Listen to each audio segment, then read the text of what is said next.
Bring your attention to the heart center. Close your eyes gently and start focusing on your breath. Observe that the body is breathing. Observe that the body is breathing without any effort from your side. It is on its own. Observe that the mind is observing, going through some thought processes. And keep yourself behind without any kind of indulgence in the thought process. Just observe all that is happening around you, the thoughts, the breathing.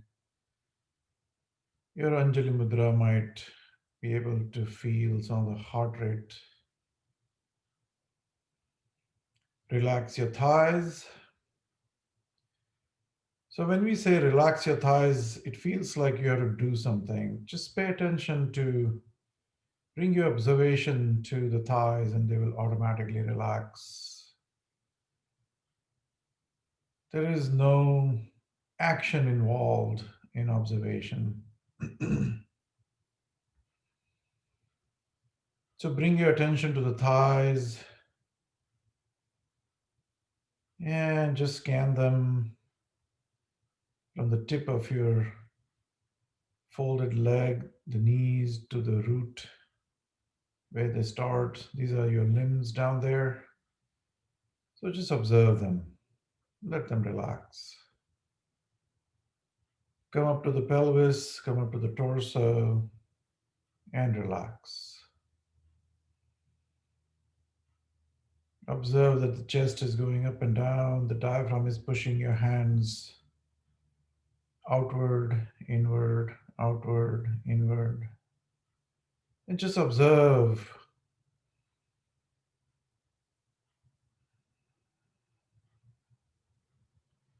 Observe your shoulders. See how they relaxed. Drop any kind of tension there. Let them droop down. Feel your hands, your palms against each other. And then bring your attention to the crown of your head.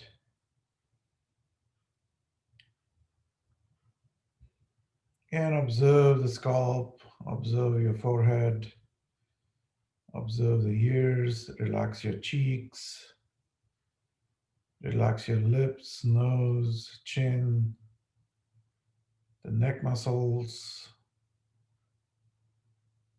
And finally, relax your eyelids, your eyeballs, your tongue. Let it just settle in your mouth. While maintaining your spine and neck erect, we just made the journey from the gross to the subtle in terms of the limbs.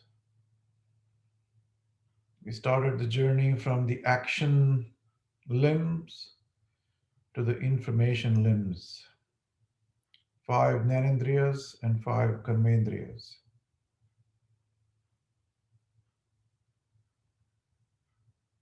And finally, bring your attention back to the breathing.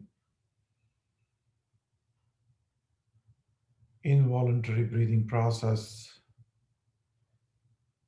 And this is the beauty of the breath. Now we're going to take over the involuntariness to the voluntariness of it and take a deep breath. And we'll chant Om, let the breath go, and take another deep breath.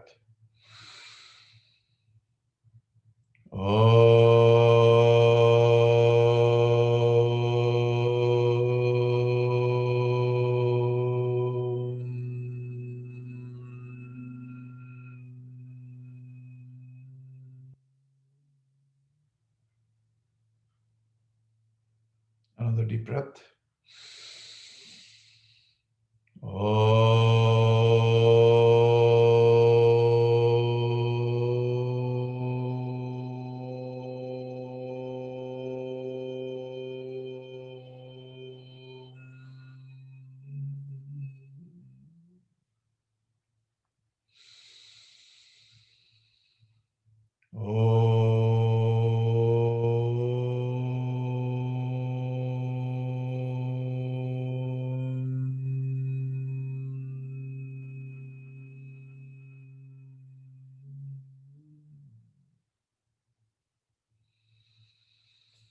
सर्वेपि सुखिनः सन्तु सर्वे सन्तु निरामयः सर्वे भद्राणि पश्यन्तु मा कश्चित् दुःखमाप्नुयात्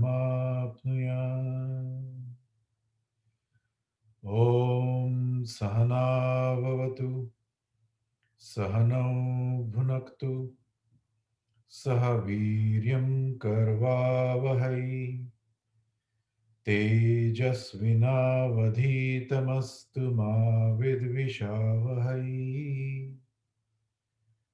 ॐ शान्ति शान्ति शान्ति Rub your palms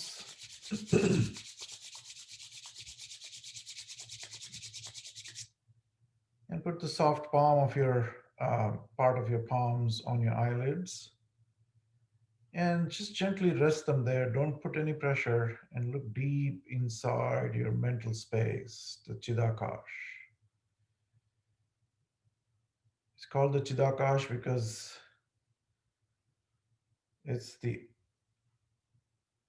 the space of your subconscious mind. That's what they say. That's what the yogic system says.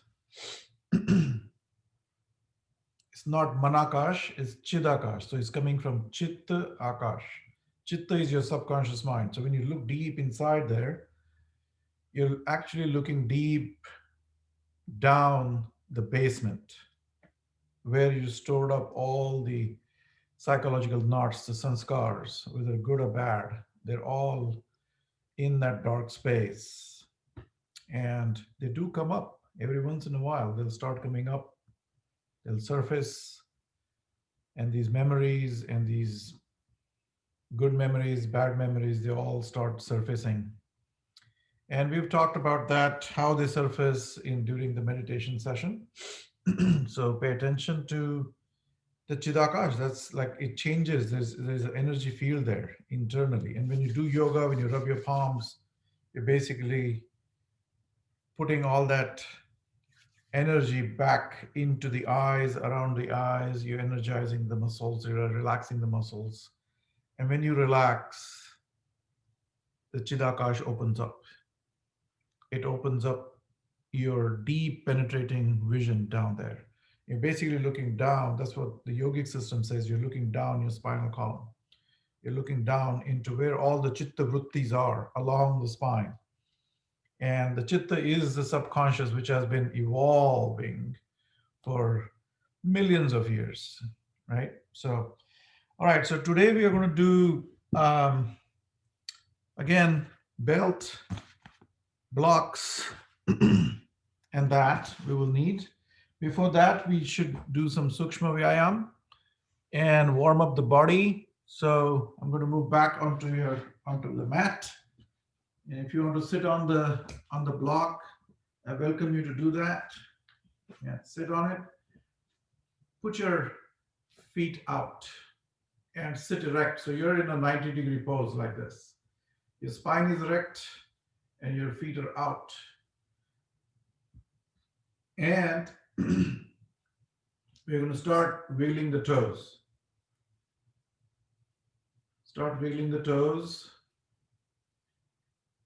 And the toes are one of the most neglected parts of our body that we take them for granted, but they are the ones that allow us to stand. They balance us back and forth. So let's wiggle them. So let's now alternate like this. Big toe, other toes, big toe, smaller digits, big toe, smaller digits.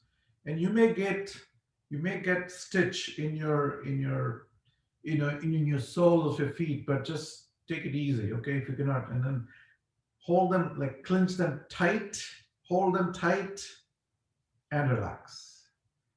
Again, hold them tight and relax. And that will stimulate your soles of your feet. And then we're going to rock them back and forth from the ankle. So rock it, push it all the way out, inhale, exhale, inhale, exhale, inhale, exhale, and then hold it. Hold. So today, the yin yoga class that we're teaching is more of a mental exercise than the physical. It's going to challenge you mentally by holding these poses. So hold it tight right there against all the way out. Point them outward and hold them. See if you can get your shin and the hip, the bump of your feet in one line. See if you can touch it all the way down. If you can touch it, if you cannot touch it, take your fists, open up, and see if you can touch it like that. And come down. And touch it, and come down. And touch it, and come down. Very good. Now we're going to alternate them. 1, 2, 1, 2. Alternate them. Pull them back. And you can sync your breathing with that if you like. There you go. Very nice. Keep doing it. Keep doing it. This is going to pump up your calf muscles. It's going to get all that lymphatic fluid going. And 1, 2, 1, 2. Okay. Now, bring them together. Join your toes together like that. And then see if you can turn them to the left. And see if you can relax. If you can touch your smaller digit down onto the mat and go round. Touch it on the other side and go round. And take help of your hand if you want to push it down here, that's great, okay? But let's not do this. Let's not start lifting and folding your knees. So do not fold your knees.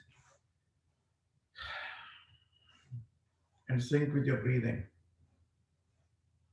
There you go. Very good. And let's go the other side. 1, 2, 3, 4, and 5. Wonderful. Okay. And then spread the feet apart, about mat width apart, and see if you can bring them in and out, in and out. 1, 2, 1, 2. Touch them down there. So what happens if I relax my feet, let's say, they'll tend to fall outwards. And that is actually not very good alignment. You start walking like penguins after a while, like that. So to bring them that alignment back where it needs to be so that you can walk like humans, you need to be able to bring them in like this and rotate them inward. The hands typically like to rotate inward like this.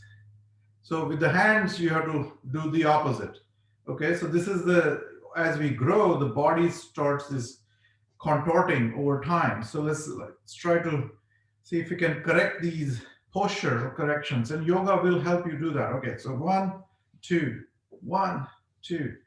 And mind you, I'm not bending my knees. It appears that it bends, but it's not. So the tendency is that you will do this, but don't do that. Okay, keep your feet straight, your legs straight.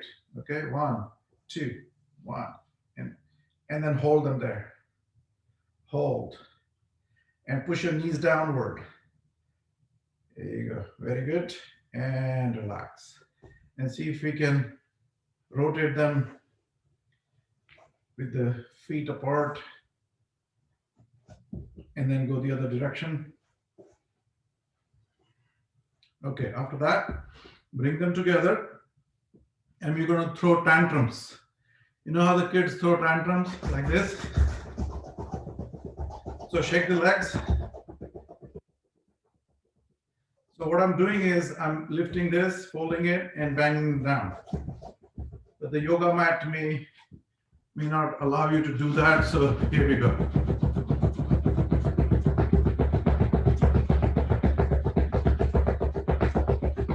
Okay, and then we're going to do it both simultaneously.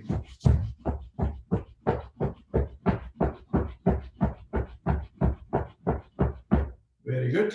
Okay, come back to the yoga mat. And then we're going to move to the knee. So with the knee, Put your left hand out at the back and relax and lean on the left hand so that the kneecap here is going to loosen up. Okay. And then you grab it with your right hand and massage it. So I'm going clockwise. I'm going in a rotary manner. I'm going to actually move them this way, move them that way, move them up and down, sideways, diagonal. Okay, all kinds of, and then we'll do random movement later on. So massage the kneecaps. This is going to lubricate the kneecaps. It's going to start getting that blood flow out there. And these things, these small little exercises are very important because they do stimulate the areas, they do actually lubricate these things. After a while, if you do this every day, you will start feeling that there is something changing at the subtler level of the body. Okay, your body was creaking and making noises, and all of that will start going away. Okay, so go the other direction, go up and down like that, and sideways, and let's go diagonal. And let's not do this mechanically. At the same time, I always remind everyone to pay attention to here and now what the body is doing. Okay, you're not doing anything. The hands are doing through the usage of the mind. The mind is instructing the hand to move this up and down, and you can stay at the back just observing all of that, just witnessing everything that is happening at the periphery. The body is the periphery while you are in the center. So whatever is happening in the periphery, just observe that. And these small things that we do, slowly, slowly, slowly, that observation will deepen, deepen, deepen, day by day, day by day. And someday it may lead us to a higher plane of consciousness. So let's just massage them, but you also feel the love towards your knees, respect them, how much they work for you through the day. And you're giving your complete attention to the knees at this point in time. All right, so let's do that. And then we do random movement, and then finally pat it and move to the left one. Okay, here we go. We do the same thing on the left side, go round and round. And you may feel that one is different than the other. And just observe what the hand is doing, how it is massaging, and then go the other side. And you may feel like, what is it that I'm really doing right now?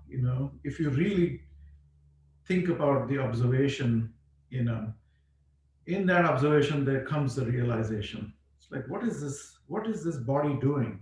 Sometimes you do get those moments, like you really implode on yourself. And when you implode on yourself, the energy is not going out there, but it comes inwards. It's like the true pratyahara. You do the pratyahara, your inward bring the energy that is going outward comes on to you, and suddenly there is a split second of realization, like, what is this? Where am I? What am I inside? Am I inside this body, or where am I, literally? So when you're doing these exercises, keep working in the back burner about observation. Observe that the mind body system is moving. Am I really moving with it, or is just the body that is moving? That awareness has to be always there. So you do the massage and you do the random movement and pat it, give all that love to that, and we're done. Okay, then we come back to the right leg, and I'm going to put my hand inside here like this, and so the this part of the leg is dangling. Okay, and then you kick it. 1, 2, 3. Keep your back straight. Make sure your back is not rounding off, so keep it straight. Okay, and then do some rotations, clockwise, anti-clockwise, and get all that stimulating blood flow, lymphatic fluids, all of that going in the body. You're basically starting the car making sure all those fluids are flowing. And then you're going to put it right here and grab your knee and push it down and hold it towards you. Push it down, pull it towards you. Observe that the body is moving. Push it, pull it, push it, pull it. Okay, once you're done with that, hold the leg from here, your feet, and then make a round movement. Make at 45 degrees, make circles out there. All right. So very nice. Very good. And then go the opposite way.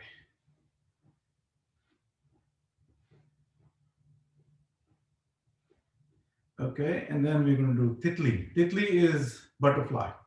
So we're going to do half butterfly like that. Shake it and see if the thigh can bang on your yoga mat down there. Very good. And it looks like these are very simple exercises, but my heart rate is at 120 right now. So it does pump you up. I'm already sweating inside. Okay, so feels like these are very simple, but they're not, because you're working with the body, you're stimulating the body. Okay, so once we've done that, put this aside. Actually, let's do one more exercise here. Dangle your feet on this direction so that the ankle goes beyond your thigh, and then put these four fingers inside your digits, and then this left leg, fold it up a little bit so you can comfortably do it, and you crank it. Crank it in clockwise direction and crank it in anti-clockwise direction. There you go. Wonderful. Okay. And then the last but not the least, you're going to put your hand underneath here like this. Grab it and grab it from both hands. You can cross your fingers like this or sit in the pranam mudra and lift it up and see if you can touch your nose to the shin. Perfect. Be careful, don't hurt yourself. Do whatever you can. Okay, so now we deal with the left leg. Put your hand in and see if you can kick it. So when you go to the full, like what do you call those, like yearly inspections that the doctors do when you full physical, they'll ask you to kick your leg like this. And they're testing the flexibility, but also the nerves and all of that. So we are already doing that here. So kick it like that, and then see if you can go round and round. And hold your thigh tight. Don't let that move. Hold it tight against your body. And then go the other way. Very good. Okay. And then put it back here. And you may realize that if you're a left person or a right person, that your dexterity, depending on, you will feel that the one leg is a little tighter than the other. And then we loosen it. If you feel it's tightened, see if you can do this half butterfly kind of thing. Very good. And then grab it and pull it. Push it all the way down. Pull it, push it, pull it, push it. There you go. Very nice. And put your feet up against your body like this. And then hold the leg like that from underneath, like this, tight, and see if you can rotate. And go gentle on it. It's okay. Whatever you can do, you'll feel that either the left is tight or the right is tight, and go the other way. Okay, very good. Let's crank it. Put your fingers in here, fold your right leg a little bit, and see if you can crank it. And go the other way. Excuse me. Okay, when you're done with that, okay. Now, put your hand underneath, get your other hand, and see if you can touch your forehead or nose and put it down. Okay, so we've already stimulated this leg very well. Now, the other thing we did not do is the rocking of the baby. So hold your feet. This is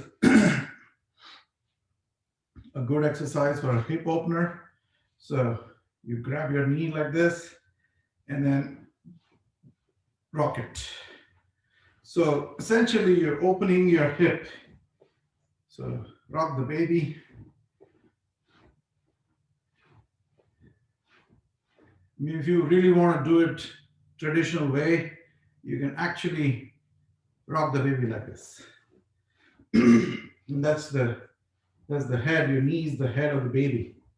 Okay, so you rock it like that. Put it away. We did not rock this guy.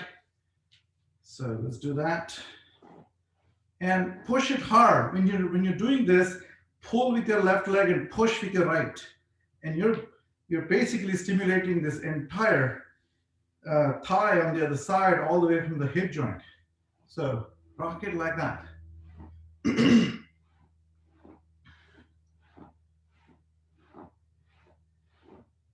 Okay, very good. And put them aside. And let's do one more time.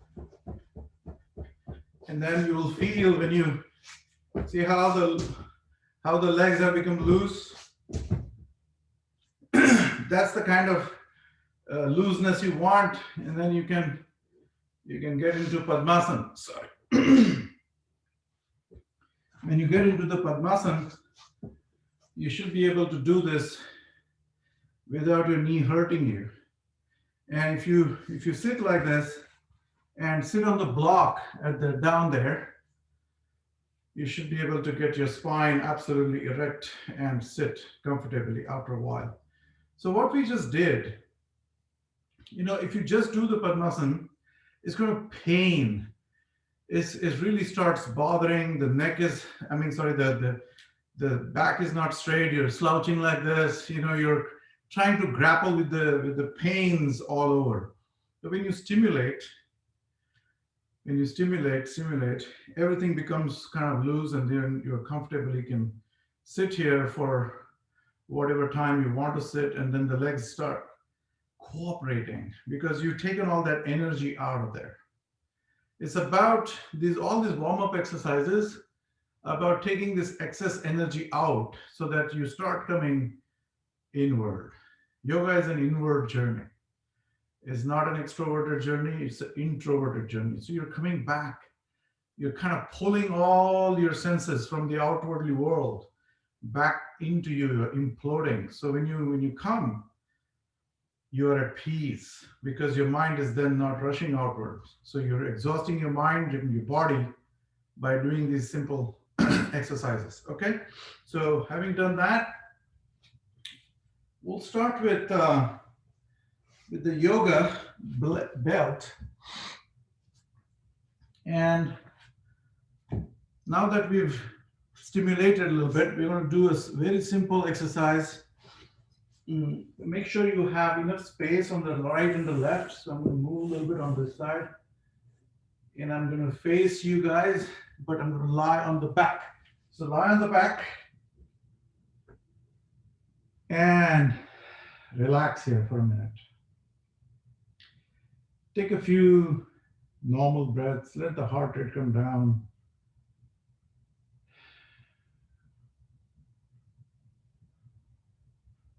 And get into this observation mode again. See what is happening at the mind-body level. The mind-body is actually the Prakriti. And the center of that circle is the Purusha. So this is the game that the Shiva and Parvati are playing. The Shiva being in the center, the Parvati being the Prakriti. And constantly playing this game of Maya. And if you can bring yourself back to that still center inside you, the Prakriti slowly, slowly starts losing hold over your mind body system.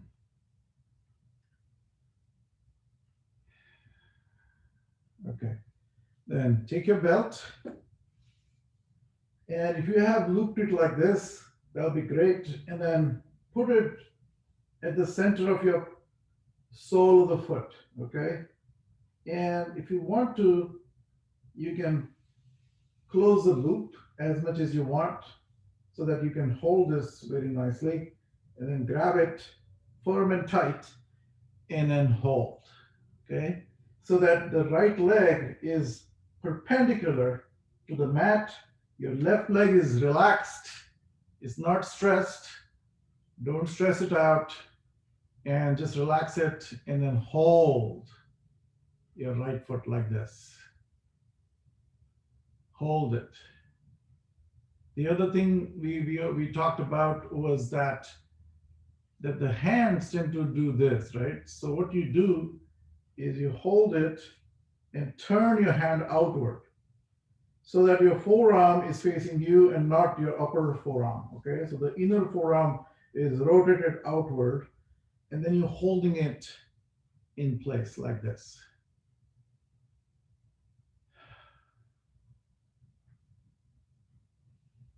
Now we are getting into yin yoga, so we're going to hold these poses for a while. I hope you feel comfortable in there. If you feel like this grip is really losing out, you can put your hand inside the loop and then hold, but make sure that your forearm is outward. So your hand is rotated. Make sure your toes are nice, facing, your sole is facing perpendicular to the sky up there. And then you're going to gently start letting the leg fall on the side until your elbow touches the ground. So let it fall, let it fall, let it fall, and let your elbow touch the ground. And so if you look from top down, it should feel like your leg is 90-degree outward that way, to the right. And hold it and relax. Let it go. I know it is painful, but just let it go. Let it all go. And when you say let it go, it feels like I'm asking you to do something. No, it's not about any decision making. It's not about any action, inwardly action or outwardly action. It is about just observe. Just observe the body dispassionately, observe it objectively, and come back to your calm and still center inside. Come back to it. Let the Prakriti do its job. Let the Prakriti keep rotating around the still center. And just hold, just be, do not. So there's a word, achyut. Achyut is one of the name, I think, of the Ganesha. Achyut. Chyut means you leave the center. Achyut means you stay at the center. So just remind yourself of being in that position of achyuta. Achyuta is the name of Ganesha. And stay there in that mode of achyut. That means you do not waver. Do not waver from that center. Just hold. Let all that pain be peripheral. You acknowledge the pain and you just observe that as though it is not your pain. It's the pain in the body. It's the pain in the mind. When the mind gets involved in the bodily pain, the suffering starts. And observe that suffering, observe the pain dispassionately.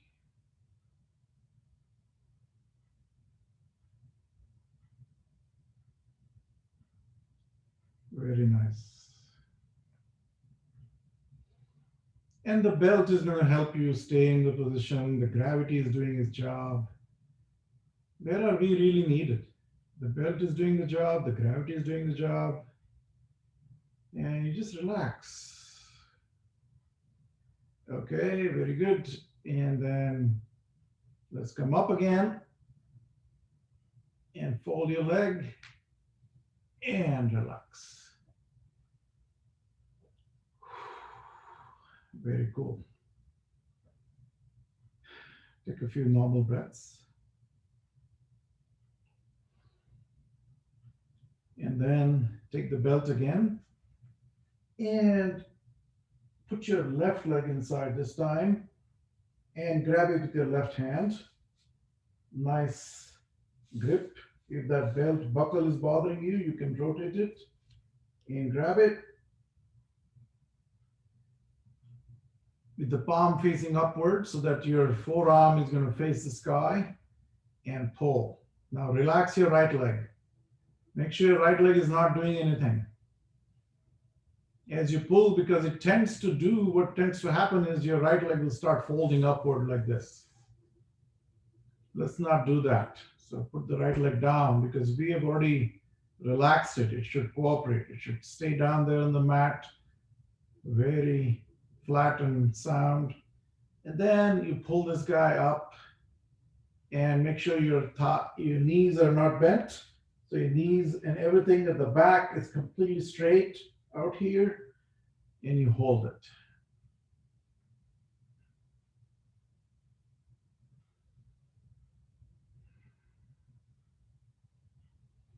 Hold it and close your eyes.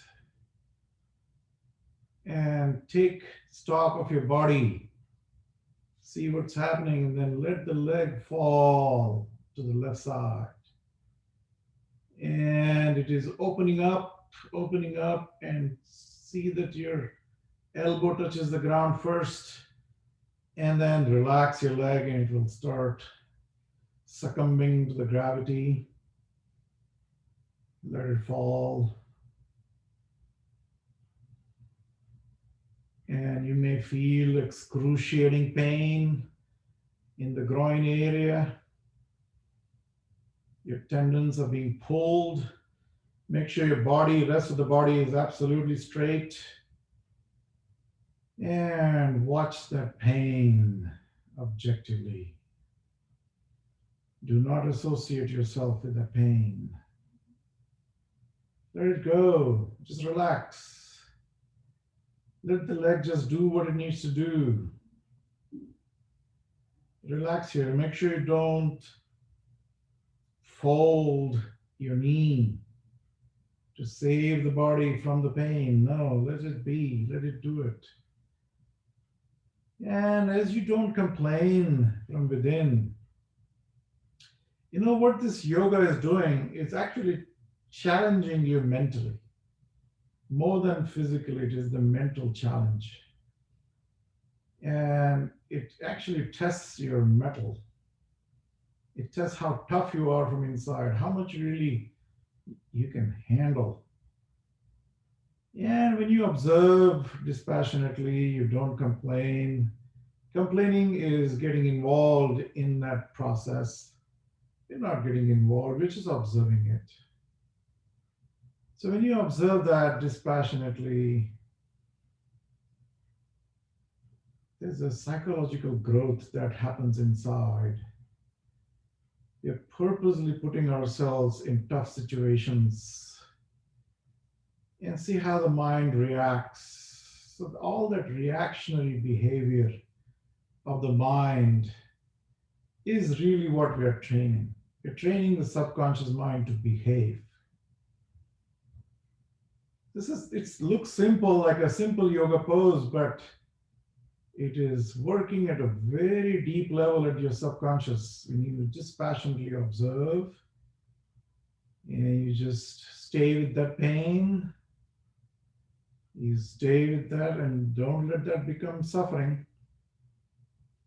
The moment you, from objective observation, when you shift to subjectivity, that subjectivity is going to make you suffer.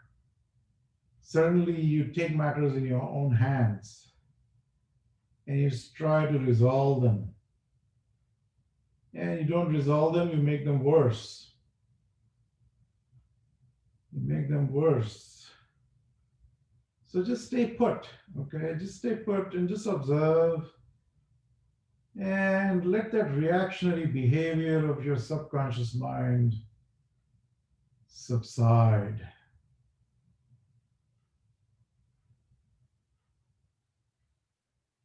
Okay, very good.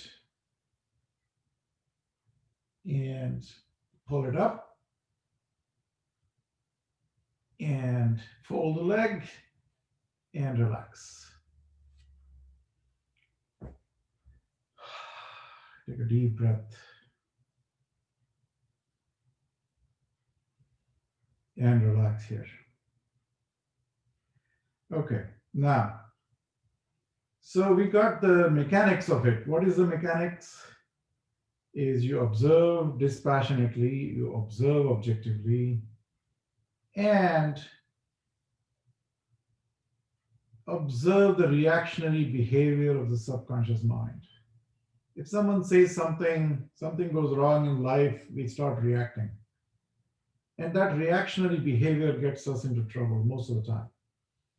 And let's open this up a little bit. Loosen your belt, make the loop a little bigger, and see if you can get both of your feet inside here this time. Both of them. And then what you're going to do is put your hands from inside, and then pull towards you and put your head back down. Relax your head and pull them. I hope you all can see me here. All right. And when you pull them, make sure your elbows are almost in line with your torso. So you're not doing this, you're doing that. Pull them, pull them, pull them, and relax and hold. And some of you, if you don't need the belt and you can grab it, you can directly grab it with your two fingers, your big toe up there. That is also fine. But if you want to hold it like this, that's great. And then we're going to make the loop tighter and see if you can grab it up there, this time from like this, inside, and then hold. And then keep pulling. Make sure your shoulders are not doing that. The shoulders are relaxed like this. And hold. And hold. Make sure your hips are on the ground. We're not doing any kind of halasana. If I can call it, it's a Supta Paschimottanasana almost. Okay.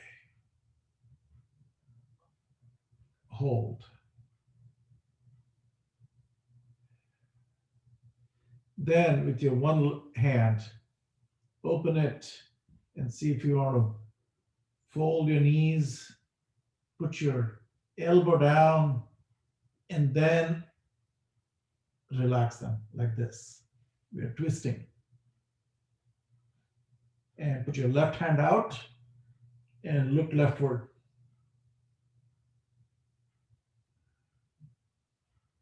Be very, very mindful and careful about any kind of acute pains. You don't want to get into acute pains. So this is a twisting position.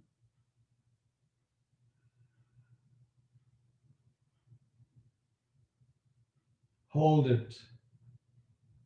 Again, Instruct your body to relax using your mind. Use the mind to relax your body and get into this objective mode. Observe from within.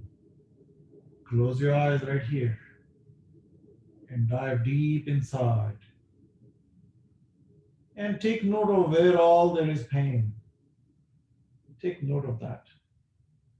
Is there a stretch in your shoulder, on your left shoulder?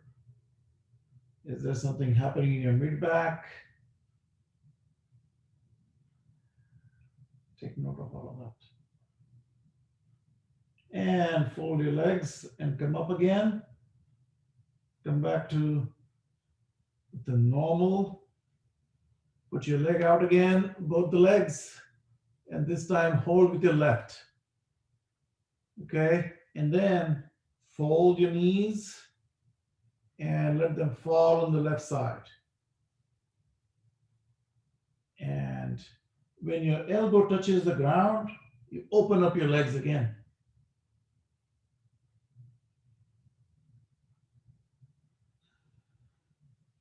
And look to the right side. And feel that twist in your mid-back.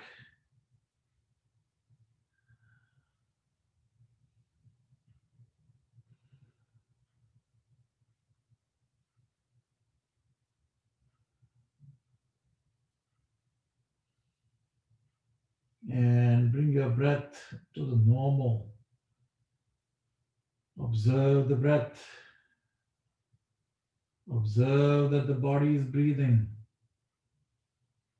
without you getting anything in any ways involved in that breathing process. Just let it be. Let it do what it needs to do. Let's not try to regulate the breath. And let it be.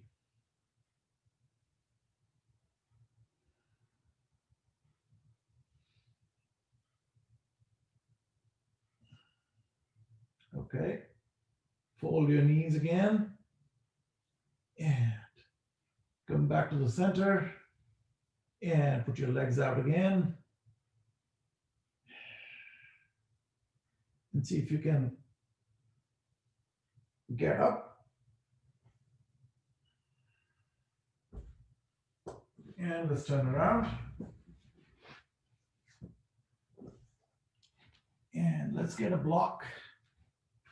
Sit on the block. See, the block will help in you letting you use the gravity. Okay, that's why you use the block mostly.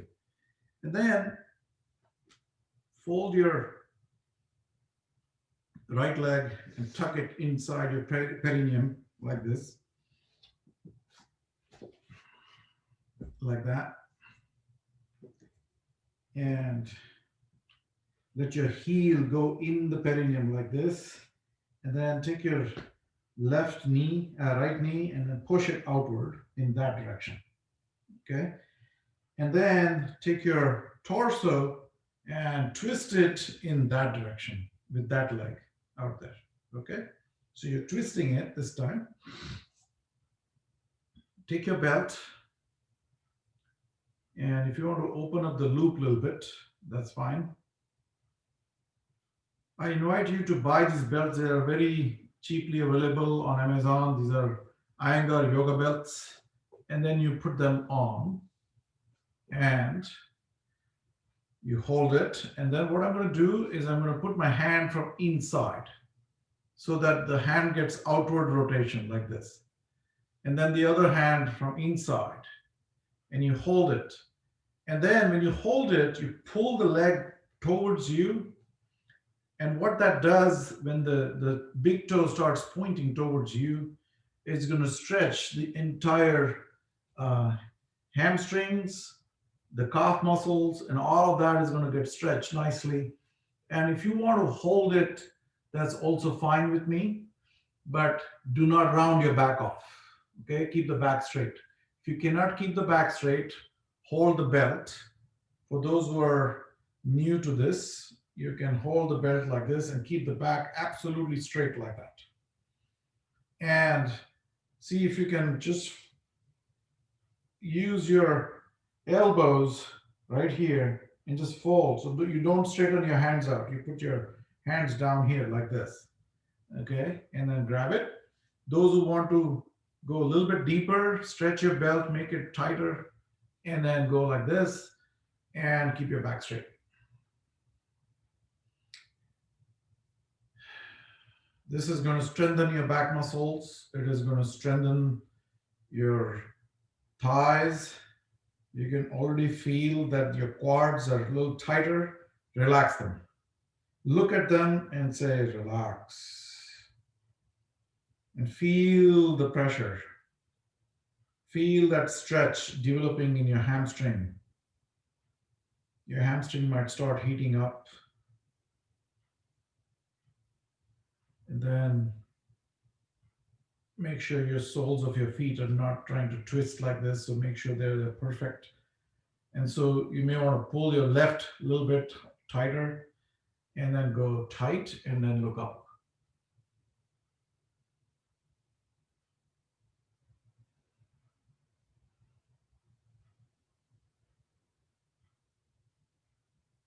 Hold. And we talked about the psychological growth earlier on.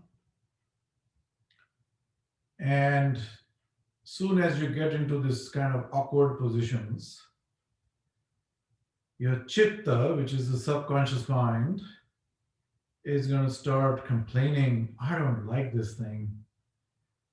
I don't want to be here. I want to get out of here. This is awkward. This is uncomfortable. This is painful. All kind of reactionary behavior will start.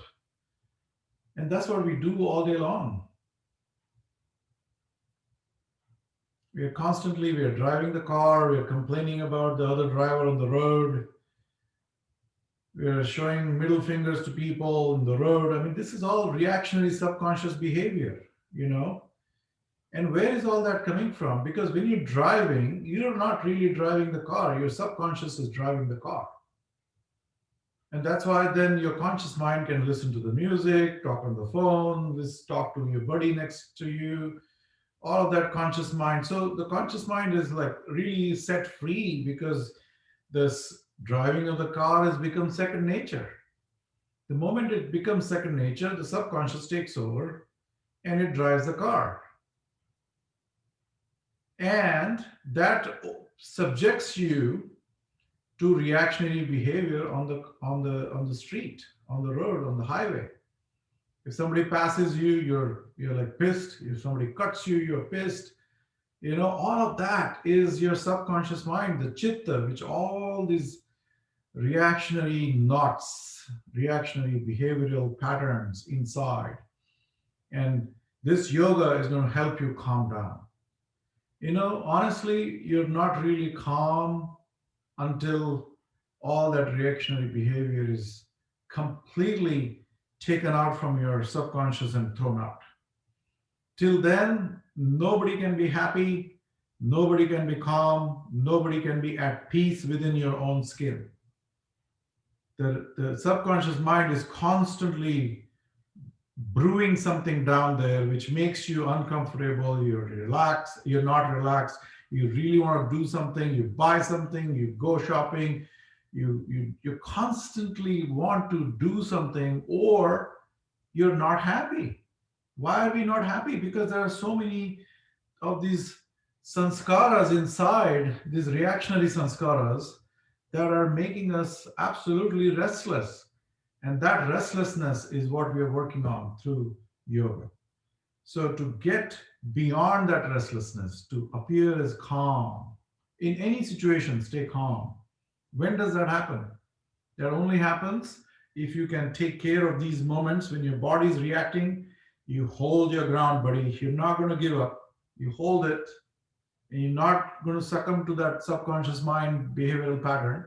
So you hold it and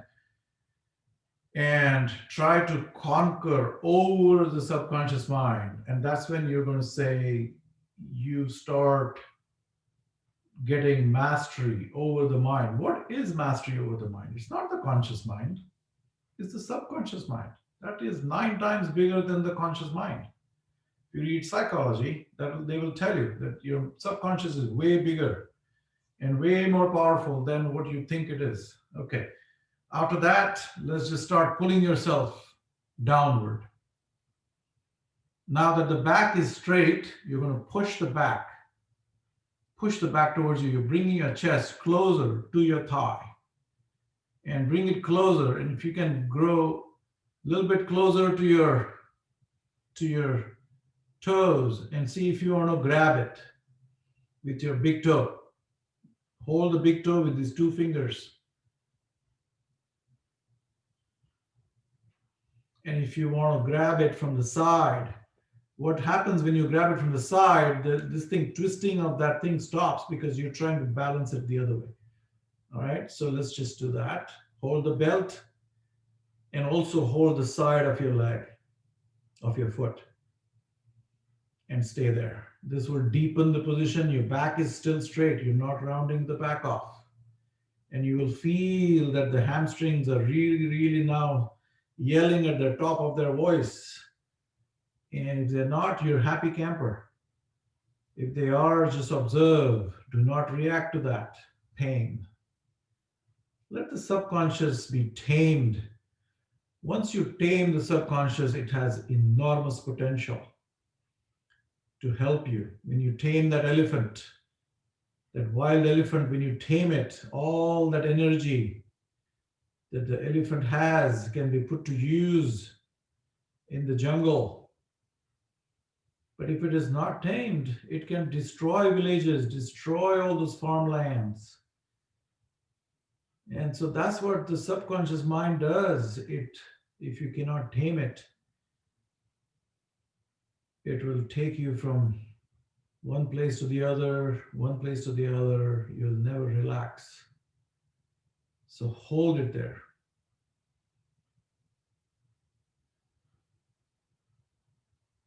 And see if you can drop your belt and see if you want to grab it with both the hands. But make sure your back is straight. And see if you want to grab it like that. Ekpada Paschimottanasana. And if you're even more comfortable, relax your head and put it down.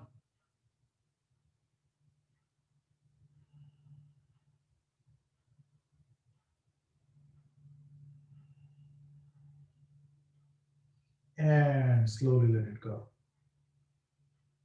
Keep your back straight. Okay, wonderful. All right, do you feel that leg? Do you feel the hamstrings? You push them to a limit or whatever your body could do. Now, put your other leg in, put your left leg in this time, left foot inside. Take the heel and tuck it into the perineum like this. And if you're sitting on the block, you may be able to even sit almost on your heel. That is good. All right, so make sure this foot is out there, that foot is straight out. And then turn your body. If you want to twist it, you can twist it a little bit so that your body is aligned to the toe, the center of your chest. And this leg is out there. Okay. And then you take the belt again and then go over and sit. Pull that foot backward and make sure you get a nice tight connection as though you're holding the reins of a horse. Hold it nicely and look up.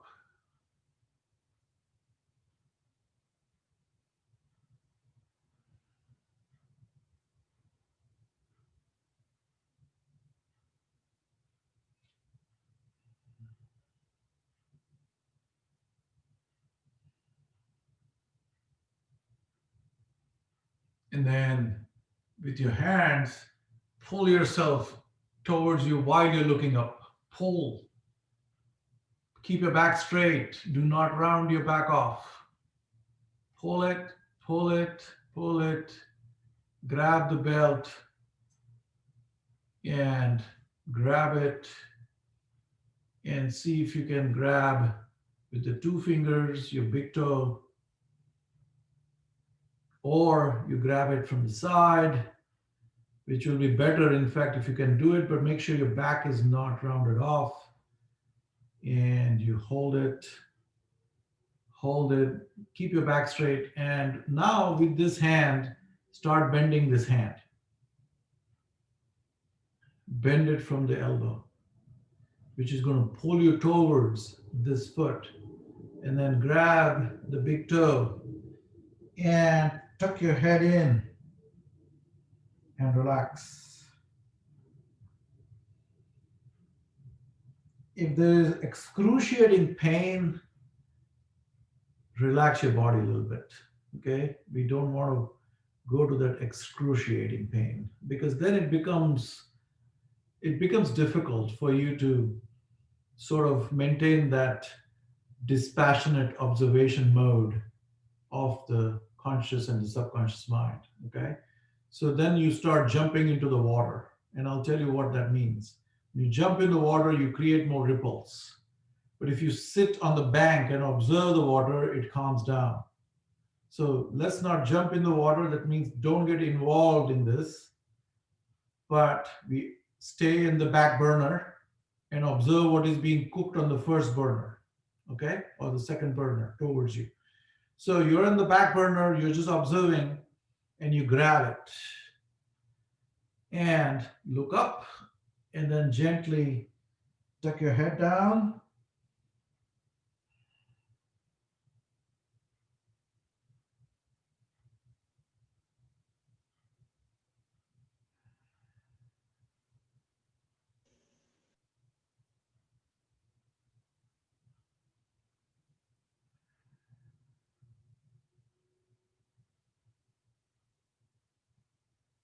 And close your eyes and see what is happening at the body level.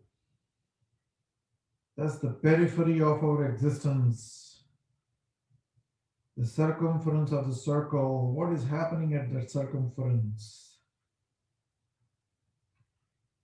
And we are at the center of that circle, dispassionately looking at everything that happens.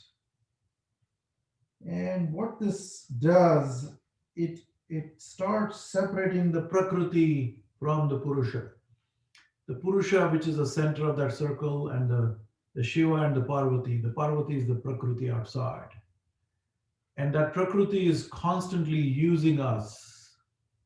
And by dispassionate observation, you're saying tata bye bye to that. You're basically disassociating yourself from that Prakriti. And when you pull yourself back to that center, that is the true pratyahara, which is yama, niyama, asana, pranayam, and then the pratyahara comes. That pratyahara is about withdrawing the senses back. And that withdrawal is not like the withdrawal symptoms. That withdrawal is a complete awareness of everything that is happening at the periphery, and you're just observing that. You observe what the mind body system is doing. Okay, so you observe it, and in that observation, when that detachment happens, that's when you gain control over the subconscious mind. Then the subconscious mind can do whatever it wants to do. You don't react to it. That all that reactionary behavior is calming down. So by yoga, essentially the entire yogic system is designed for us to get rid of the reactionary behavior of the subconscious mind, including meditation.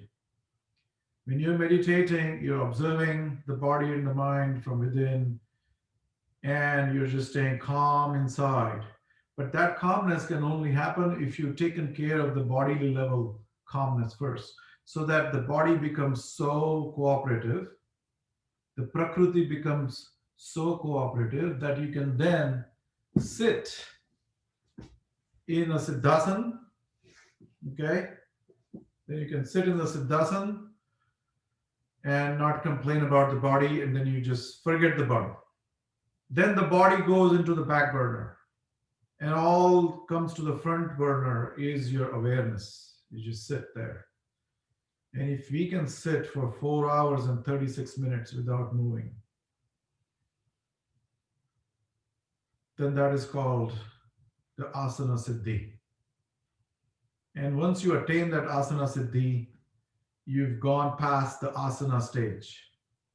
Yama, niyama, asana, and then you come into the pranayama side of the yoga. And then you start working on the subtler parts of the body, subtler inside the psychic systems. And all of that, once you conquer that, your withdrawal happens from all these senses. You go inward like a tortoise that takes all its limbs. You know, when the tortoise is walking, you touch it, it suddenly goes in and it goes into the shell.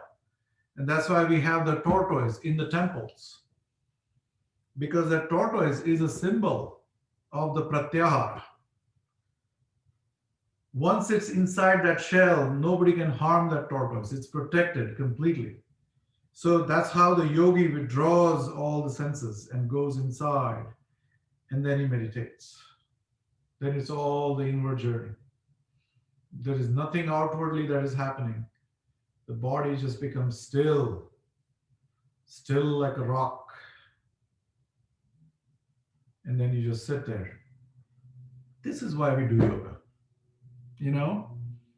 And that is the beauty of this system. It has nothing to do with any religion, caste, creed, any kind of belief systems. It's not belief. You have to believe in the body. It's there right here and now. You know, there is no belief required. You see it, you feel it, you know, it's there.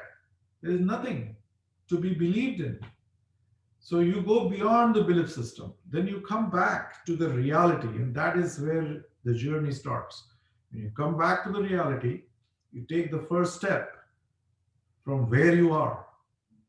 First step. So if you cannot sit like this, you sit like this. It doesn't matter at that point in time.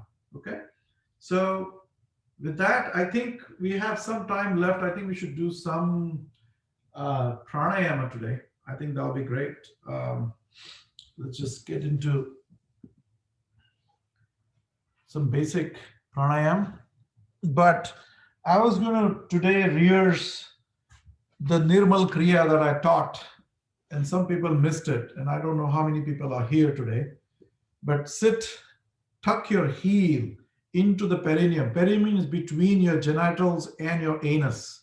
That little area there, that's where the heel needs to put pressure. That's the Muladhara chakra, the location of the Muladhara chakra.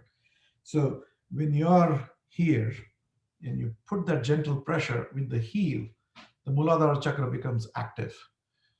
All right, and you need that. Okay, so let's just do a little bit of Kapalabhati, and then we'll do. You can sit in Siddhasana, or you can sit in Ardha Padmasana, like that. If your knee doesn't fall down, you can take a block and put it under the knee and let it rest there. And then you forget about it. And then you forget about the Muladhara chakra down there because your heel is pressing against the perineum. So you forget about that also. You come back to your present moment, sit in Chin Mudra like this. And let that hand just basically fall very gently. There's no tension anymore, okay? Just let it fall on your knees and just sit and wiggle your elbows and your shoulders and make sure everything is nice and relaxed. And then you sit there, close your eyes, take your glasses off, take your wristwatches off. If you're wearing any electronic wristwatches, take them off because they cause interference. They cause interference in the energy field. Keep your phone away also. All right, now close your eyes. And the Nirmal Kriya is a very, very powerful Kriya. Your entire body is gonna now, after the Nirmal Kriya, you will start feeling the entire body. It's gonna get into this, you know how the electron gets excited and it jumps the orbit, and it goes to the other excited orbit. That's where we are taking this body now, to that level of excitement, but at a very subtle level. Okay, so close your fingers, put them in Chin Mudra. The Chin Mudra allows the circuit to complete, so the energy is flowing from Muladhar to Sahasrar, from Sahasrar to Muladhar, Muladhar to Sahasrar. If it goes to the hand, it comes back because this is complete. Okay, so you're short circuiting it basically. All right, take a deep breath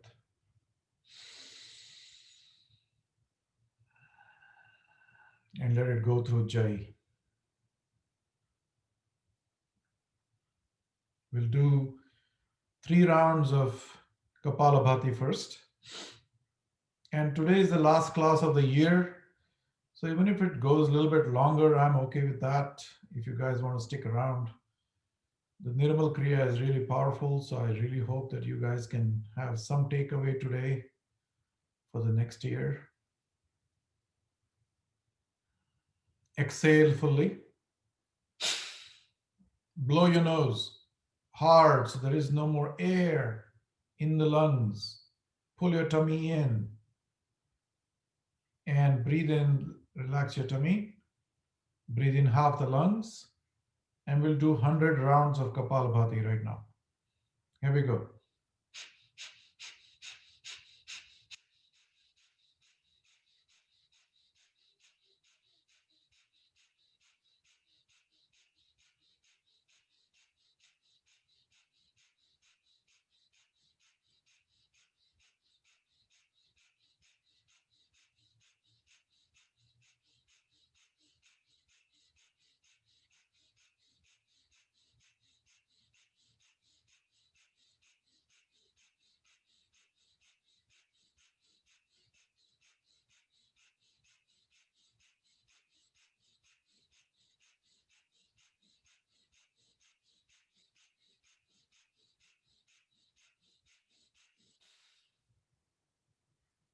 Exhale fully. Do not inhale.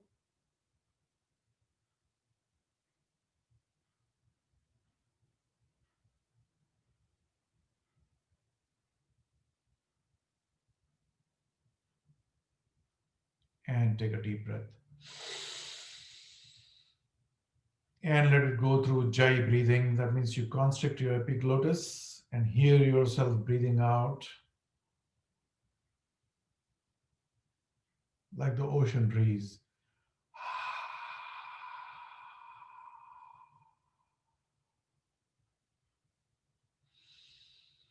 Take another deep breath. Ocean breathing. Let it go. Exhale fully. We'll do another round of Kapalabhati. Breathe in half the lungs and begin.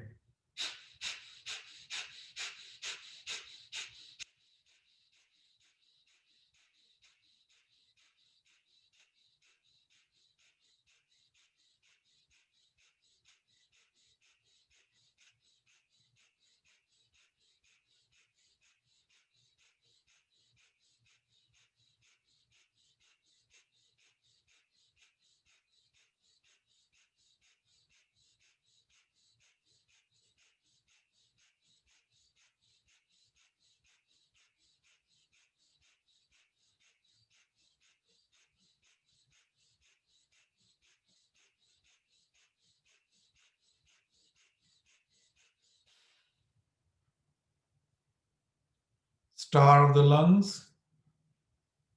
Do not breathe in.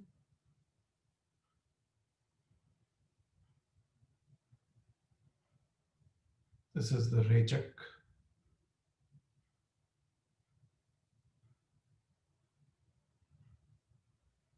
Rechak is when your lungs are empty and you're aware, you're not breathing, and you're aware.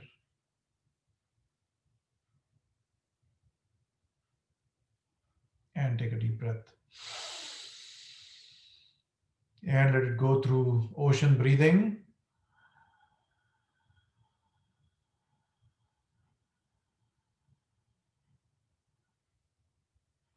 last round of Kapalabhati. You probably are already feeling tingling sensations all over your body through the hyperventilation. Oxygen is reaching every nook and cranny of your body. Every little cell is excited with the oxygen in the blood. Toxins are being thrown out. Let's do one more round. Exhale fully.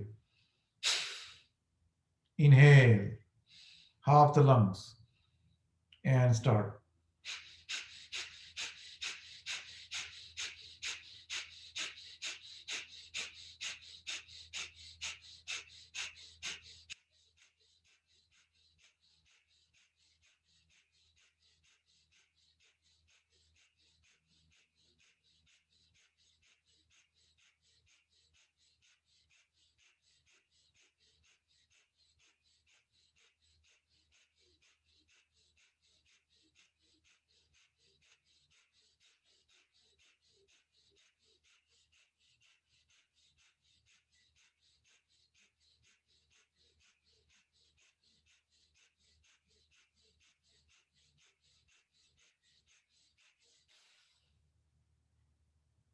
Exhale fully. Leave no air in the lungs. Completely let it go. Pull your tummy in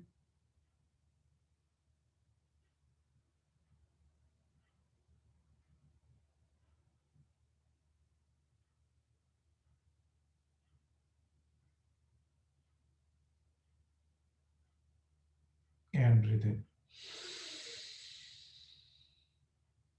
And let it go through Jai.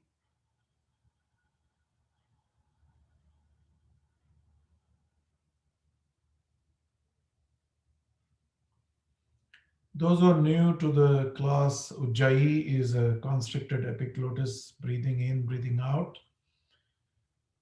So when you're taking the breath in,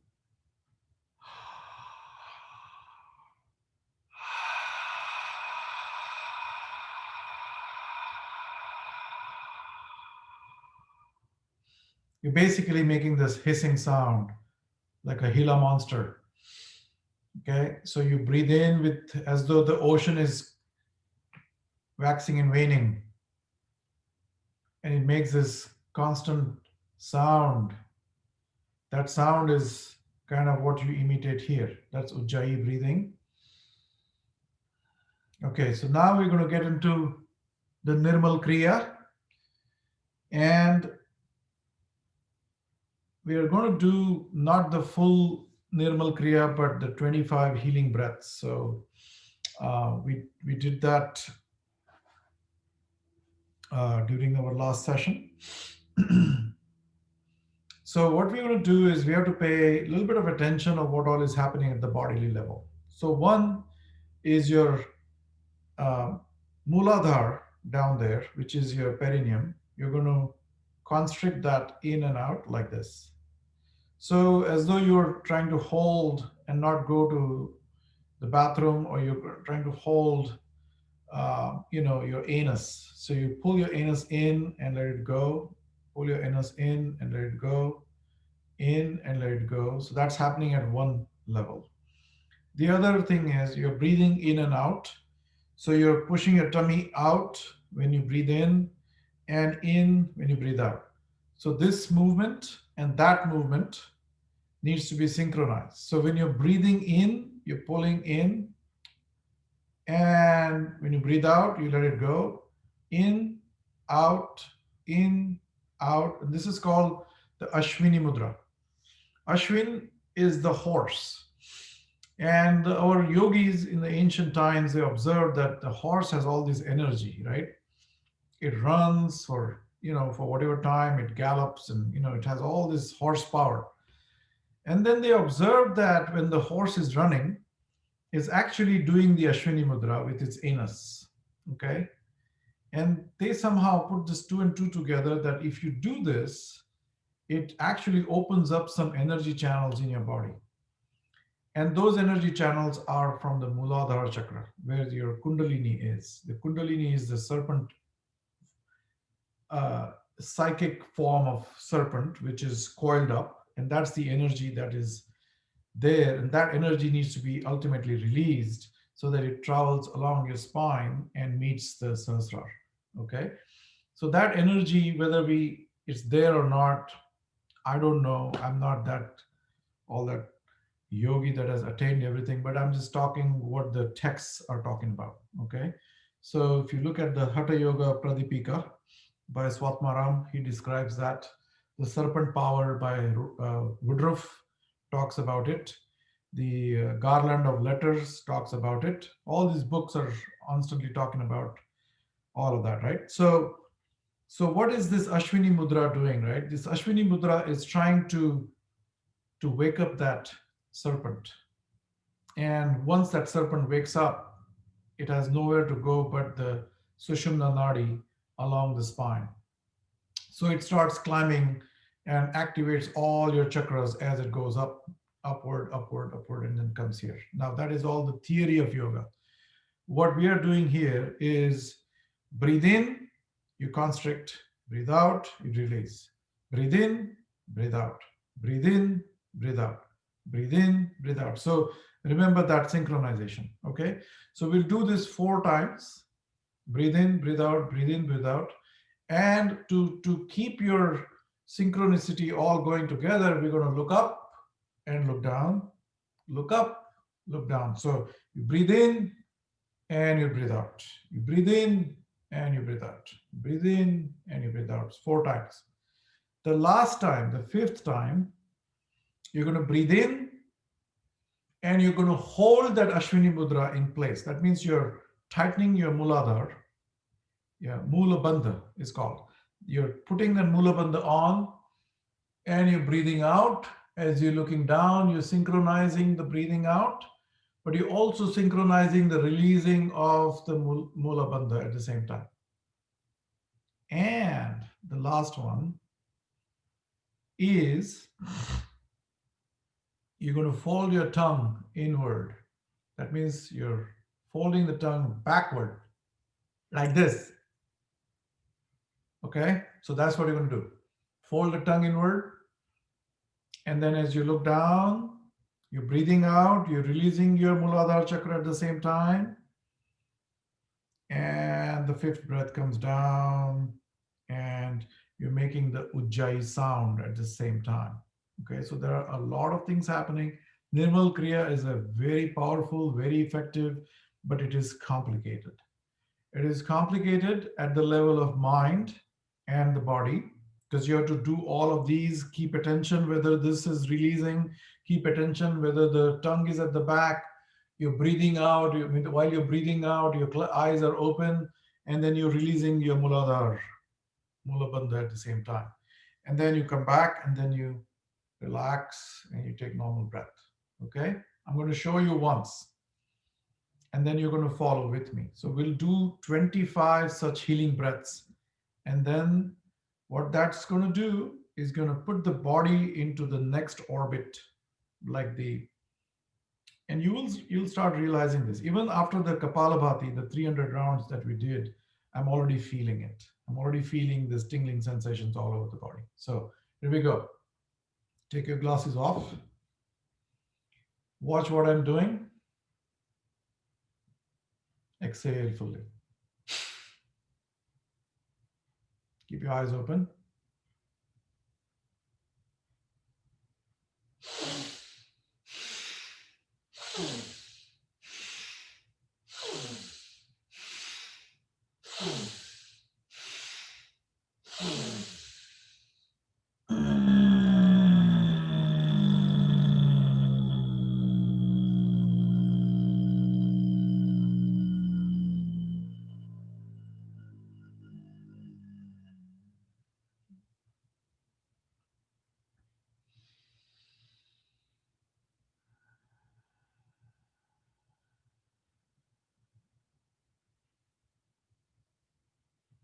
So I just did the 5 breaths.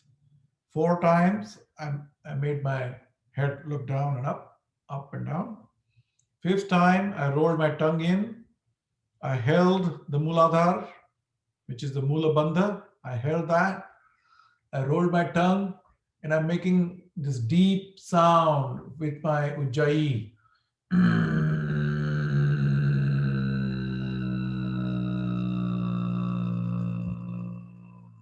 So I'm breathing out, I'm letting my anus lock go slowly, slowly, slowly, slowly, synchronize all of that. And it will happen. It takes time, but believe me, this is one of the best ujjayi, Radi, the kriyas that you ever do is fantastic. Okay, after what you feel afterwards, you will feel that your body is detaching from your own existence. You will feel that. I guarantee you. If you do that 25 times, you'll start feeling that you're floating. It's like you've taken some weed and you're just floating. Okay, you probably drank this. What's that shamanic drink? Ayuska. All right, here we go. So close your eyes and then look straight ahead, gently relax, and start breathing.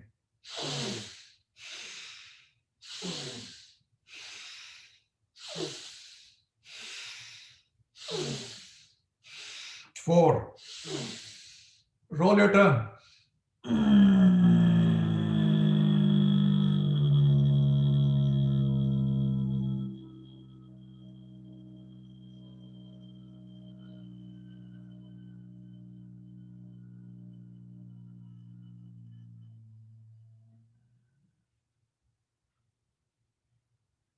1 round. Second round.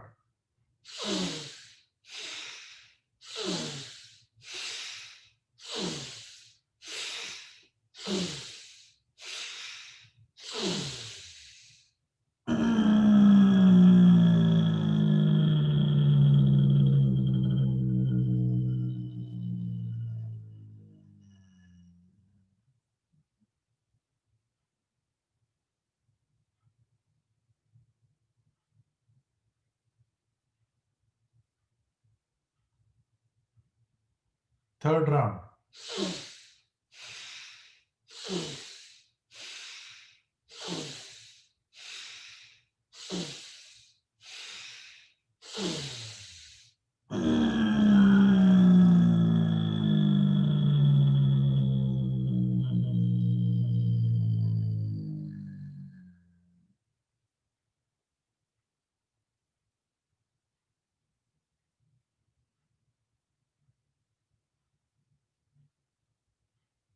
Fourth round.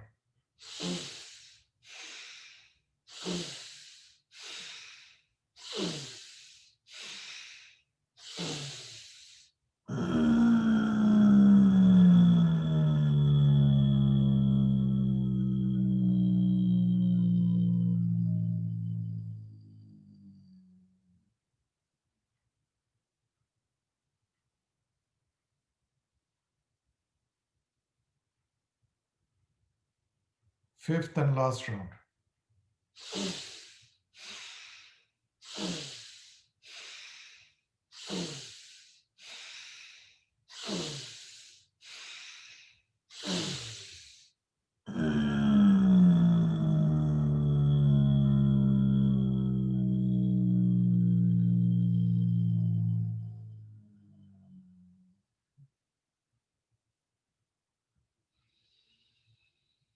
Close your eyes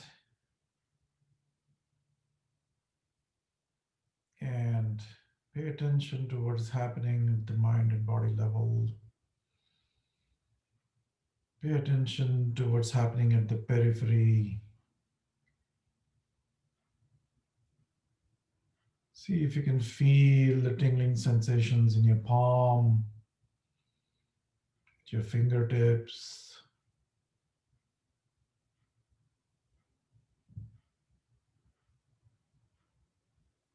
You may be hearing the heartbeats deep inside the ear.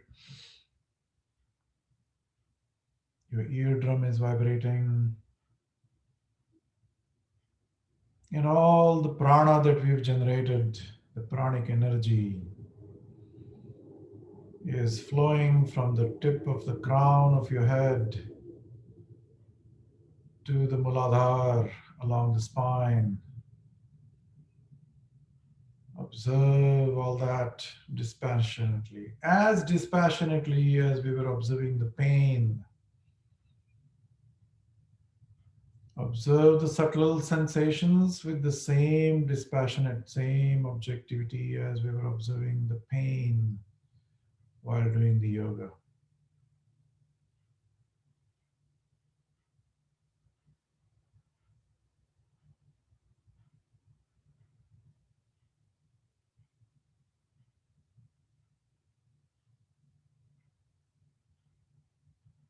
Observe your breathing. It's shallow breathing. If it is shallow, it is shallow. Just observe that. Let's not try to regulate any breath anymore.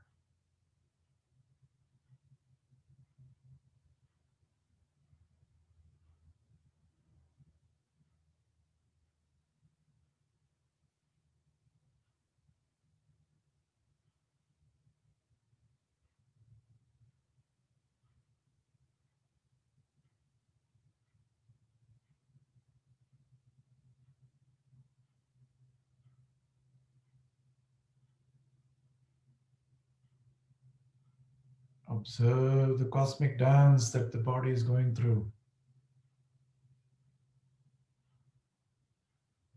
The body is fired up. You can feel the tingling sensations in the sole of your feet, at the tip of the big toe. Every cell in the body is dancing.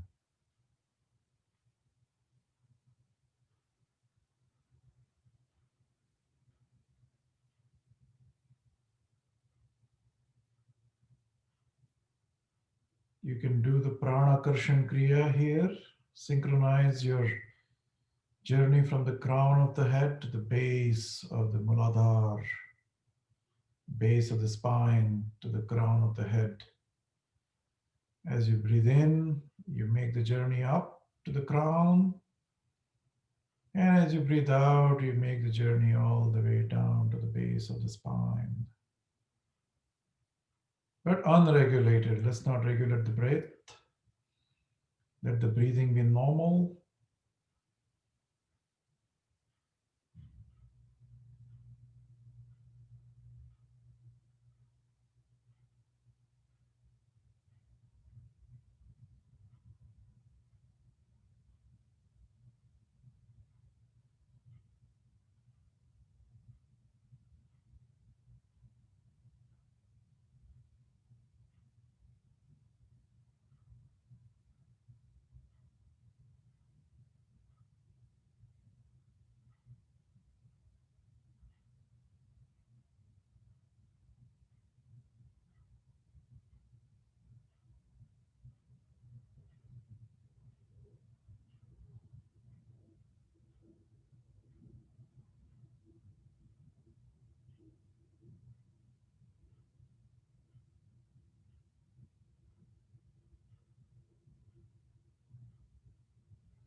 Join your hands to the heart center again. And we'll say three omkaras. We'll start with the open mouth, ah. And then as you close your mouth to ooh, and then close your lips finally to you will see that your vibrations are going from your legs to the middle part of the body to the lungs. And the moment you close your lips, they will come all the way to your cerebral region. So that's the power of Om. Let's observe that. Take a deep breath.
Yogena chittasya padena vacham malam sharirasya cha vaidyakena yopakarottam pravaram muninam patanjalim pranjaliranatosmi आबाहु पुरुषाकारम् शङ्खचक्रसिधारिणम् सहस्रारशिरसं श्वेतम् प्रणमामि पतञ्जलिम्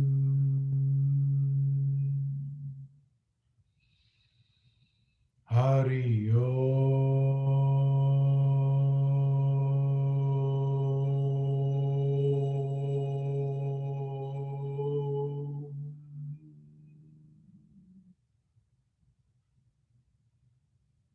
Rub your palms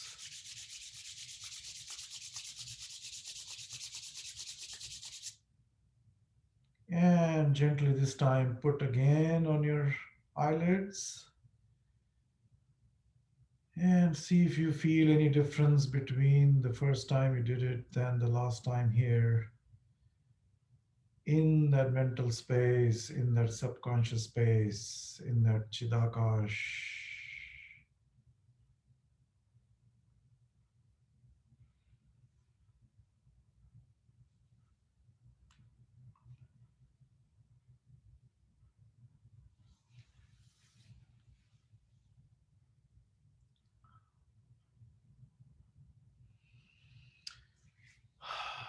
So, um, I hope you guys had a good year, good class today. This year has kind of been in challenging with the COVID and all of that, but finally, hopefully, we'll get over with these challenges with the vaccines coming out. And I hope the